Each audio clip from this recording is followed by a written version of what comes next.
You're just, wow, charismatic, good smile.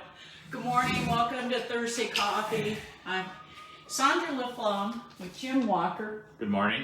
And we're talking about white hat sales, how to have a white hot business without it burning you out. Mm-hmm. We are constantly talking about integrity, empathy, and science. And the example I give in the book, I talk about my horse and not having sympathy, but having the understanding of her being in trouble. Her hoofs were in the fence. And empathy is when an animal, or in our case in sales, the humans that we're working with, when they're not literal, my horse's literal legs were caught in the fence, but if you're thinking deeply about the environment that you're in, it enables you to also think quickly when things happen.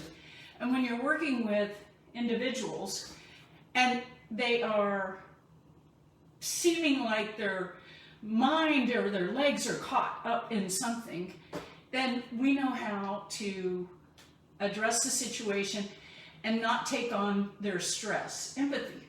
Right. When you see them floundering. Yeah, and we see salespeople floundering, and the science behind this is this works everywhere in the world with boy or girl, man or woman. You do it all the time with the kids you coach in golf, don't you? No question about it. No question about it. They're unsure of themselves. You know, it's the same in sales. People know what they want, mm-hmm. but they're unsure of mentioning it to people for the fear of being taken advantage of. A real fear.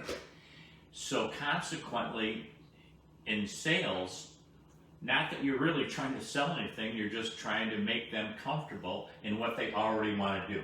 Yes, they already want the product. We already have the product that they want, and we're talking them. Now, I'm licensed to work with them with money and motivation, and you're on the phone with them just getting them calm.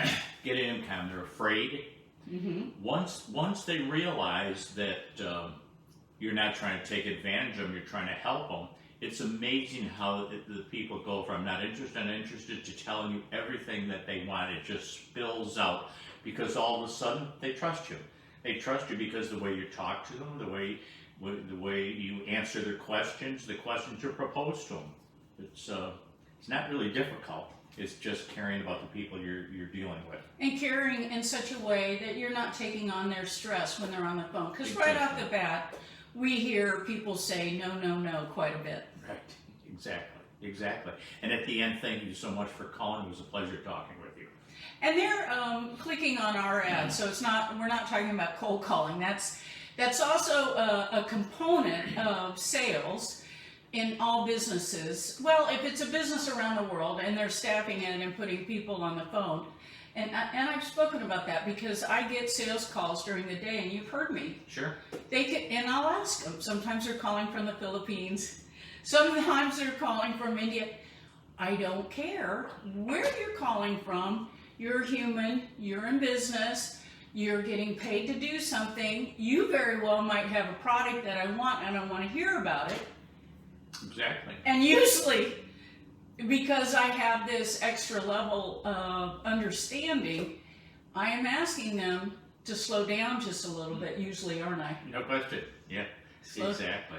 Slow down and say it in such a way that I can understand. Because I do want to understand, but I'm radically different than most people who answer the phone, because most of the time my phone is ringing either with sellers who want to list their home, or with buyers who are returning a call that they just missed when we called them this morning.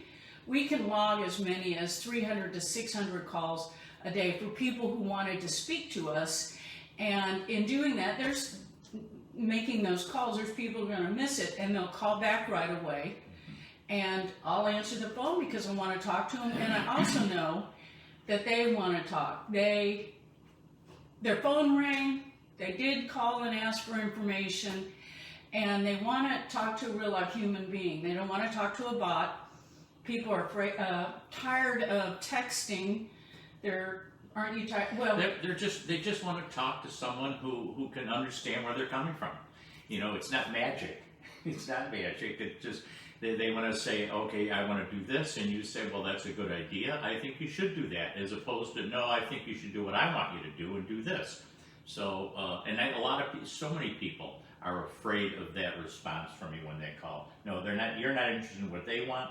You want them to be interested in what you want, and that's not the way we operate. that's okay. Well, and you have some experience working in golf courses and in the golfing environment. Selling golf clubs was part of what you did as a golf professional. No question. A couple of my favorite stories, they're obviously not in the book, but it happens because I'll talk about what happened in the book, we'll talk about what just happened on the phone, and when we first started working together, you would share how you would have to size up what the person's real intention was when they wanted to buy golf clubs. It's really kind of a funny scenario that there was this person that came to the club where I was the head golf professional, that came a member, and was there week after week trying the best clubs that money could buy.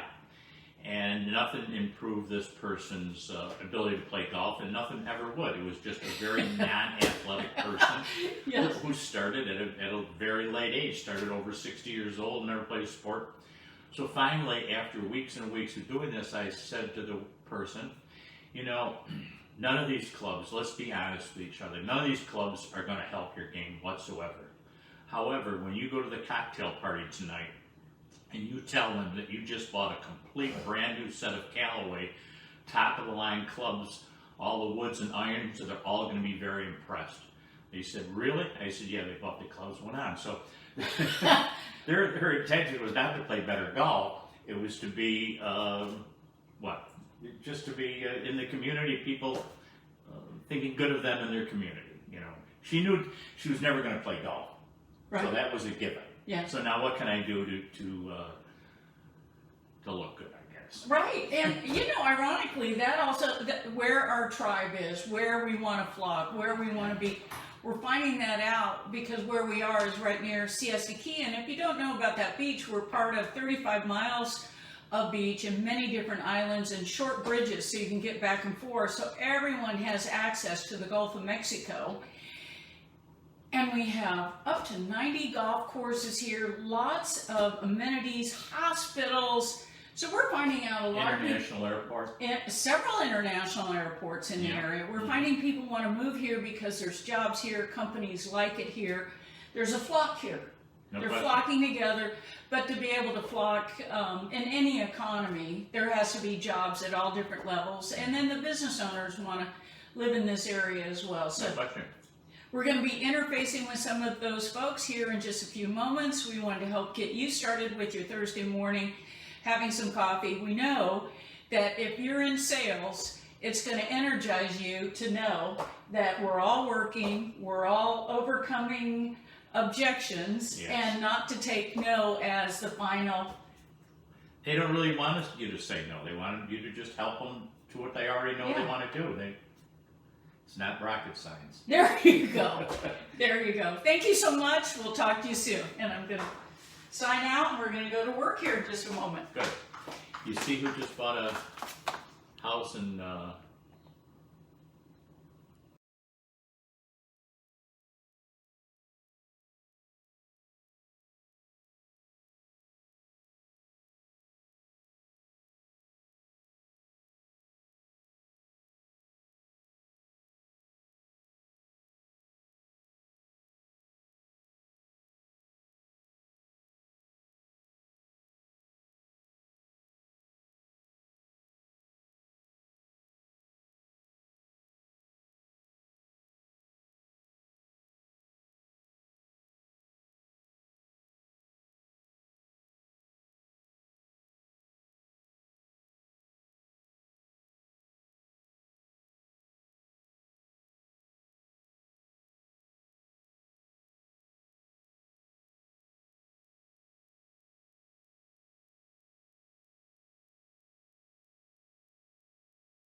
Mhm.